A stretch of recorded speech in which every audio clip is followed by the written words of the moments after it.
In-depth, investigative. This is KXAN News Today. We are in for a change today. The weather's starting to warm up for a bit, giving us a break before our next Arctic air arrives. Good morning, I'm Tom Miller. Good morning, everyone. I'm Sally Atlantis. Meteorologist Kristen Curry here. Kristen, how warm is it supposed to get? We need to manage expectations. I know. It's not going to be like t-shirt warm, but it's going to be way warmer than what we've seen recently. So it's a step in the right direction. Let me show you what radar looks like at the moment, because we are going to see another full day of sunshine here. Nothing will fall from the sky, so radar will stay clear from start to finish. Live look outside from our Whittlesey Landscape Supplies weather camera there in Granite Shoals. I mean, the clear skies are working against us this morning because the little bit of heat we got yesterday with that high of 34 was able to escape last night. So clear skies, lighter winds, dry air in place. It is cold out there. Your current temperatures at 16 in Georgetown, 19 Austin, 14 in Atlanta. Couple spots in the low 20s, but won't last. We're going to be looking at temperatures on the cold side all morning long, with most of us in the teens. Wind chill not too far from where those actual air temperatures are because of the lighter winds. Now, that being said, sunshine, temperatures getting back to the 40s. It's an improvement, right? Better than the 30s we had yesterday, better than the 20s we had the day before. But we're going to see another little dip in our temperatures coming into the later half of the week. Not nearly as strong with this cold front as what we just had, so no need to panic yet. But really, I'm more excited about the rain coming our direction. Sunday, Monday, Tuesday looking wet. Maybe a little too wet with the flooding threat starting to creep up on us, but meaningful rain chances on the way. We're going to talk about not only this next Arctic wave that will impact our weather, yes, but the more impactful change comes with those rain chances later on into the weekend and next week. We'll discuss in your first warning forecast. You bet, Kristen. Thank you. The city of Austin says a record number of people stayed at cold shelters this week, cold weather shelters, and efforts went way beyond just making sure that everyone had a warm bed. Yeah, KXAN's Brianna Hollis shows us how the city is using its new resources to try and connect these people to long-term support. Another bitter cold night means the city once again welcomed people at one Texas center to find them a bed in one of Austin's several cold weather shelters. This year, the Homeless Strategy Division has new measures in place to try and make sure that help doesn't stop as temperatures go back up. While cold weather shelter is meant to be an emergency response, it also allows us to connect with a lot of the individuals who maybe we haven't connected with. This year, Texas nonprofit, the Austin Area Urban League, staffed the shelters with workers who have an expertise in connecting unhoused individuals with more permanent solutions. We've had instances where someone will come into cold weather shelter and a community provider comes and finds them and says, "I've been looking for you. I've got a housing resource for you. Let's get to work." Is there a plan to measure that process to see how many individuals have been able to get help through this process? Yeah, I guess the answer is kind of we don't have a specific plan to measure that, but I think that we're always looking at how cold weather shelter can both be an emergency response and provide that link to continued services. Brianna Hollis, KXAN News. And we plan to follow up in a few weeks. At that point, we're hoping to get a better idea of how many people are staying at the shelters, also how many are connected with that long-term help via the city. We also reach out to the Esperanza community in Southeast Austin. This is the site calling itself a non-congregate emergency shelter. We showed you last spring these tiny houses now on the site. Nonprofit, the Other Ones Foundation, helps run the community and notes that during these cold temperatures, everyone is staying in climate-controlled individual shelters. No one has to move off-site to go to a different shelter. It adds, in addition to heat, there is a day-use area with computers, mail access, and case management services. However, the community says it's currently at capacity and not accepting new applications. Several Central Texas school districts continue to adjust to their schedules because of the bitter cold weather. And Austin ISD campuses are going to be on a 2-hour delay as a result of this. Some districts will start on their normal schedule. You can check your district's information with this interactive map on the homepage of KXAN.com. Even as we begin to warm up, Austin Resource Recovery says it's going to be delaying your trash, your recycling, and other collection pickups. However, the department still wants you to put out your carts by 5:30 in the morning on your scheduled day. Travis County has announced the Civil and Family Courthouse will close for the rest of the week due to water damage. In a social media post, the county says all in-person court proceedings will be postponed. Remote proceedings will continue as scheduled. Ahead of the New Hampshire primary, why the GOP debate is going to be canceled. And the festivals and headliners making their way to the live music capital as a whole lot of country music is coming to Austin this spring. Good morning, everyone. This is a live look outside of our camera over in Granite Shoals. Waking up to temperatures in the teens. Some of you this morning. We're going to check in with Krista for the latest on your forecast and a little warm up coming today. Well, the fallout continues for Boeing after that door plug blowout on an Alaskan Airlines flight, and now there's a new lawsuit it's facing. Yeah, four passengers on that flight 1282 are suing the company, according to their attorney. He says that incident caused the plaintiffs, quote, fear, distress, anxiety, trauma, physical pain, and other injuries. The lawsuit makes 3 charges: negligence by Boeing, strict product liability against Boeing under Washington's Product Liability Act, and negligence by Alaska Airlines. 737 MAX 9 planes remain grounded. Speaking of airlines, federal judges blocked JetBlue's purchase of budget rival Spirit Airlines. The ruling is a major win for Biden's Justice Department. It sued to stop the merger. DOJ claimed that it would drive up fares for some of the most price-sensitive travelers. JetBlue's proposed $3.8 billion purchase of Spirit would have produced the country's 5th largest airline. Now, you won't be seeing the GOP candidates battle out in New Hampshire tomorrow, and that's because ABC News has canceled the New Hampshire primary debate after 2 of the 3 qualifying candidates declined to take part. Cancellation comes after presidential candidate Nikki Haley said she's only going to participate in debates if former President Trump was going to be there to debate her. Neither her nor Trump met last night's deadline to confirm that they would be there. The next Republican presidential primary debate is set for Sunday, just 2 days before the New Hampshire GOP primary next Tuesday. The new mandates in place to keep drivers' eyes on the road and why those cheeky signs you're used to seeing on the side of the highway will soon disappear. The signs the Supreme Court could soon step in as tensions continue to rise at the border between Texas and the U.S. government. Texas women looking for a bounce back, and what an impressive performance they put on at Moody Center. I've got it for you coming up. Good morning on this Wednesday, January the 17th. So happy to have you around, everyone, as you wake up with us here on KXAN News Today. You know those fun text dot signs that you see on the side of the highway? The ones that say funny things like feast your eyes on the road on Thanksgiving or horns up, phones down on game days? Well, soon you're not going to see them anymore. They're going away. It's because of a new federal mandate, several of them, issuing by the U.S. Department of Transportation's Federal Highway Administration. It says traffic safety messages are intended to be simple, direct, brief, legible, and clear. Its state messages with popular cultural references or ones meant to be funny can confuse you, the driver, and require more time for people to process and to understand.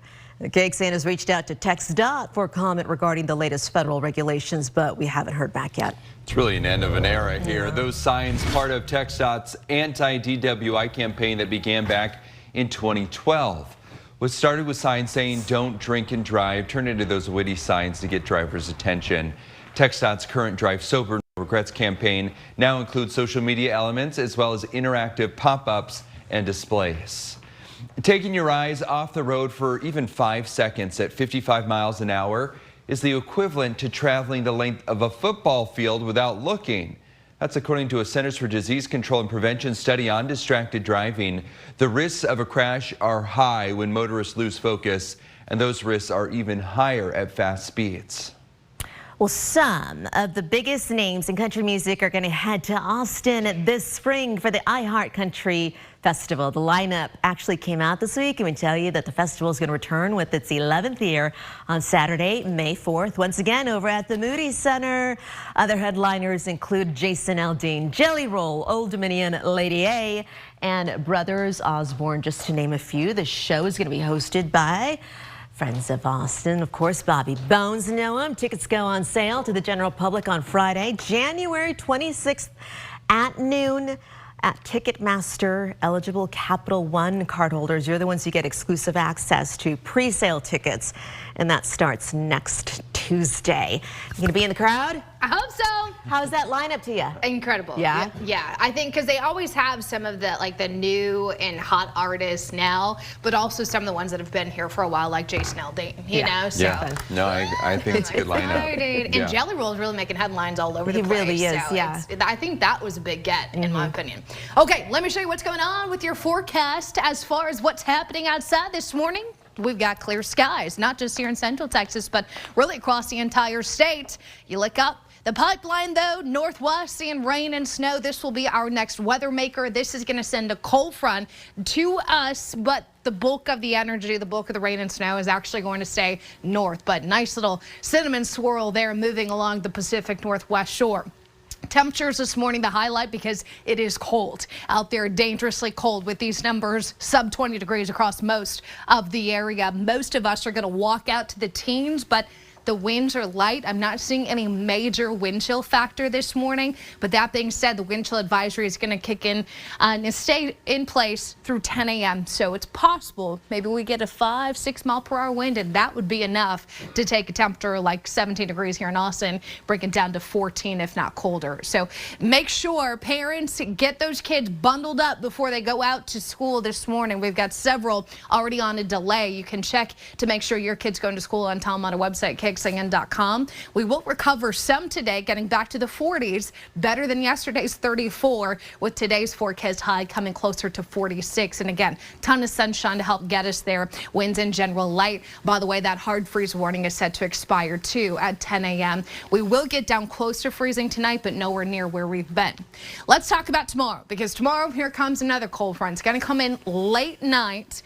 Totally dry. Not expecting anything in the way of freezing, drizzle, snowflakes, rain, nothing. But it will have some winds behind it, which will impact our Friday. It's also going to have some cooler air behind it as we drop back down to the 40s Friday and Saturday. Overnight lows will be in the 20s. So that will be another, technically speaking, Arctic cold front.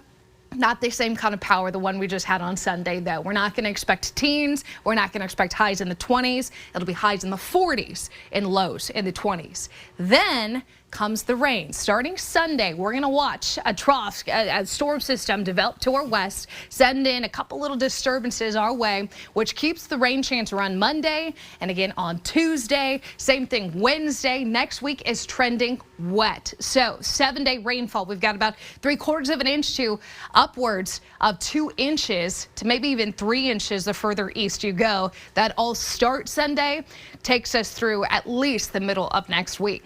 7-day forecast. Sunshine today, 46-degree temperature. Tonight, 35. So again, it's cold, but it's better.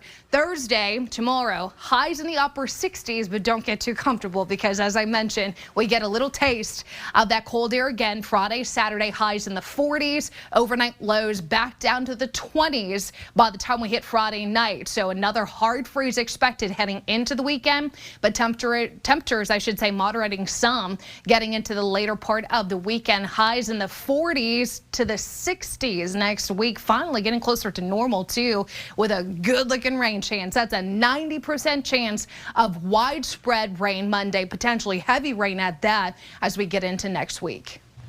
Well, this week, the Justice Department is going to release its report into law enforcement's response to the deadly mass shooting at Robb Elementary in Uvalde.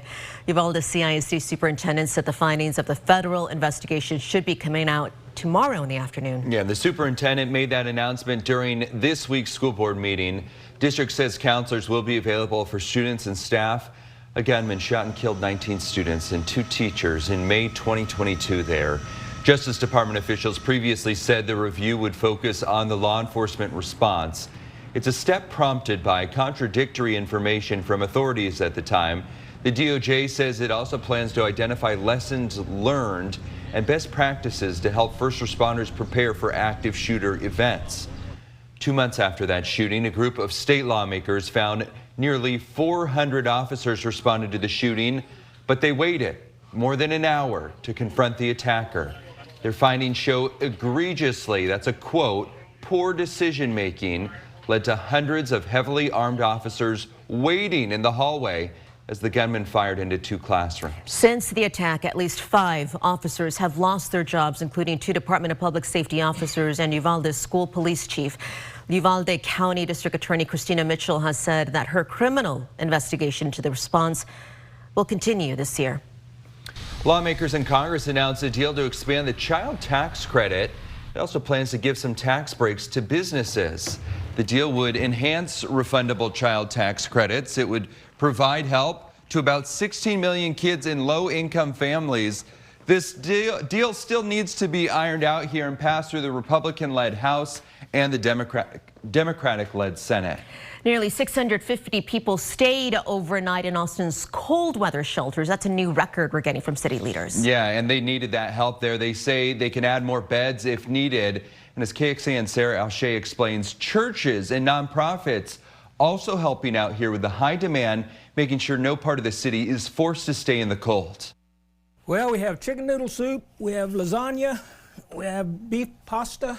A warm meal, and most importantly, a warm place to stay. The halls of Oak Hill United Methodist Church are normally filled with churchgoers, but for the past few days, it served as a warming shelter, welcoming in dozens of people who are unhoused during this Arctic front. They are tube socks, but they're filled with hygiene products. Vicki Matustik is the church's Director of Connections and Service. Shampoo and conditioner, body lotion. Matustik says they've been doing this for 7 years. But our job is just to love on them for the night. We bring them in, help them find a cot where they'll sleep. City of Austin officials say 649 people stayed overnight across 7 of its shelters. If the need grows, they say they can expand. We're monitoring daily the number of people who are entering shelters. We have the ability to add more shelters. We have those as part of our planning process. Matustik says the church is located in the suburbs of Austin, so they're able to help fill gaps in areas outside of downtown. The city does a great job. There is just an awful lot of people sleeping unsheltered in our community. For guests like Giancarlo Pearson, this resource is a blessing, giving him the drive to push through this rough patch Pearson says he's in. You start to lose hope.